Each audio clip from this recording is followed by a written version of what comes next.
Welcome back to Obsessive Prepper AZ. It is Saturday, the what, 29th or the 28th? The 29th, June 29th. I have lost complete track. I'm out with my husband. I've been out with him for 11 days now. I'm doing a segment with him on his series of we don't know how long we're going to be out or how long he'll let me stay out with him. But we're on day 11. And I just wanted to address a couple different things coming up the pike. I have a video that's coming out that I dueled the video. It'll be week 10 and 11. I discussed putting product in 2-gallon buckets or 5-gallon buckets with the gamma lids. And I've talked about it also in my Winco video. And when I say they're airtight, watertight, what I am meaning is by using them in your storage, in your preps, let's say in your pantry, and where you put flour or sugar in them. I didn't put it in Mylar bags because I'm not considering that to be long-term food storage. When I say waterproof, I'm talking about if rain comes down. I'm not talking submergible. I'm not talking about where if it was in a flood. If you were worried about that, then I highly suggest putting it into Mylar bags first, then sealing it that away. But what I'm doing in the videos with my product is the gamma lid's easy to screw off. I have a bulk amount that I can dip into, and so I just poured it straight into the bucket. So I just kind of want to address that because I've had a few people ask that. My 8th week came out 2 times. Sorry about that. It went out about a week and a half ago, maybe 2 weeks ago, and it wasn't supposed to. And so I pulled it, and then I put it back up again this last week, yesterday. So if you notice there's a couple dual things going on, it's because of that. In that video, I discuss about dry canning product. And primarily, I have done dry canning on pancake mixes, and I've not had an issue with it. I've had a few subscribers ask about the eggs, the sugar, one thing or another.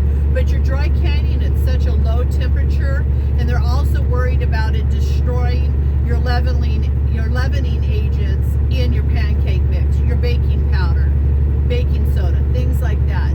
But if you watch my week's previous videos, I tell you to store baking powder, losing it, baking powder and baking soda. And in any packaged product that I buy, be it a Betty Crocker blueberry muffin mix, pre-packaged cake mixes, if it's in my stores for a period of time, I always add I always add an extra amount of baking powder to my mixes. And that's because generally your older mixes are going to not rise as much as your fresher product. So I always add a little bit more of baking powder. I even add, when I'm doing like a Toll House cookie recipe, I add extra baking powder to my cookie mix. So, you know, every one of us, there's trial and errors on every situation, and it's what you're comfortable with and what you get used to it. We're up in upper state New York right now, getting ready to go through Pennsylvania, and as a prepper, I prep for the Southwest. I prep for my area. We have our daughter and a house up north that I prep totally different. And I can see where up in this area, be it Connecticut, Massachusetts, upper state New York, you're going to prep in different ways than I'm going to prep. For one thing, your product, I think, will last a lot longer if it stays dry because of the colder temperatures. Whoa! Bouncing around. Whereas I have to keep my product in a room 80-degree environment. Otherwise, 115 degrees, 110 degrees, our product's going to get destroyed. So we all have different ways of prepping. Sorry, the camera's on a tilt. I can't help that. I had a guy ask me if all I do for preps on the channel is food. And I wanted to address that for all the people that have not watched my older videos. I prep everything from lighting, water, to what to do with your waste, harvesting rainwater, medical supplies, bug out bag, all the things that make our world a prepping world. I haven't been doing a lot of those videos lately. I've been more concentrating on food, solar sun oven, that kind of prep. And I've done recently, I did a lighting video of what to do in case of power outages. And I had a comment from a guy named Daryl Knox that I've told you all about, that I ended up just having to remove him because he had nothing but snide remarks, because I had showed making cotton balls with petroleum jelly to make a fire starter, and he's like, I stole that from a survivalist, all the other survival people. And it's not that you're stealing it. All we're doing is reminders, things some people may have never heard about, and then always refreshing our preps, talking about things that you can do for preps. And if we're talking about who stole what idea, then we need to go back way long ago, because somebody stole somebody's idea. So I ended up deleting him, just didn't want to deal with it anymore. But I will go back to where I go back over other things for preps. It's just when you're doing these kind of videos, it's a lot of money. And so I'm not one of those people that say, well, you need to stock and you need to store and not do it. I've watched so many videos out there where people are out there preaching that you need to go buy 1,300 pounds of corn or 1,300 pounds of wheat, and I'm thinking to myself, that's like 35-gallon buckets of food that you're going to have to store that.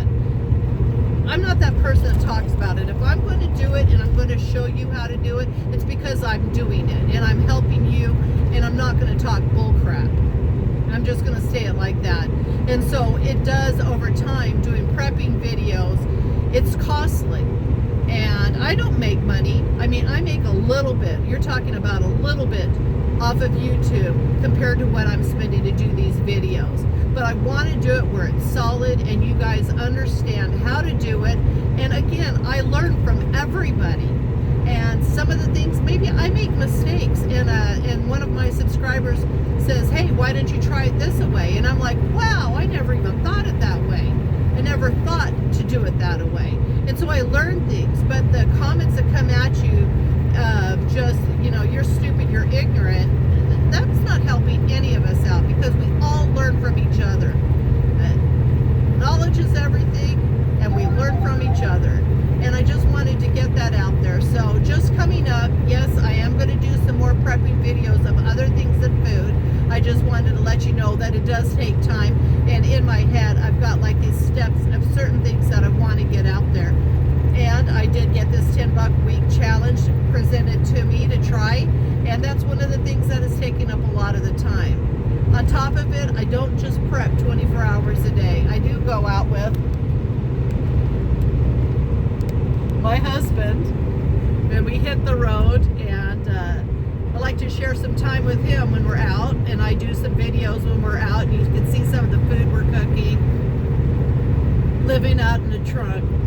It's not everything is prepping all the time. You gotta live your life. Just got to.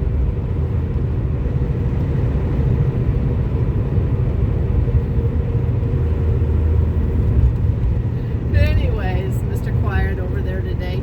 We talked to a couple for 3.5 hours at a truck stop. Really enjoyed their company. A guy named Randy and his wife Carrie, and neat-minded, same-minded kind of people, and really enjoyed their company. So we spent a little longer at the truck stop than we typically should have. So now we're in a rush to get to our next stop, but we'll make it. Anyways, I just want to address a few things as far as the pancake mixes. I personally prefer just to put my pancake mixes in my FoodSaver bags and seal them, or in mason jars. I have dry canned them. I have not had an issue because I always use baking powder in all my pancake mixes, and I add extra to it. So just to, stop that. And we just went through Vermont. I picked up some maple syrup, awesome for your pancakes. People have brought up a few things of, like, you know, the fruits. One lady had mentioned that peanut butter. I love peanut butter on pancakes. And, you know, there's a lot of things that you can think to make with those items and not just one meal out of it. So just always think outside the box of what you can add to it. And your maple syrup, as long as it's jarred and sealed, hasn't been opened, will last indefinitely for the most part. Pancake syrup, sugars, things like that last forever. True honey lasts forever. So they're all good preps to have in your food storage. I'm going to leave it there. We're going to keep on going down the road, and I hope you all have a blessed weekend. And I'll get back with you next week. I've got a soup recipes that coming out that you can watch.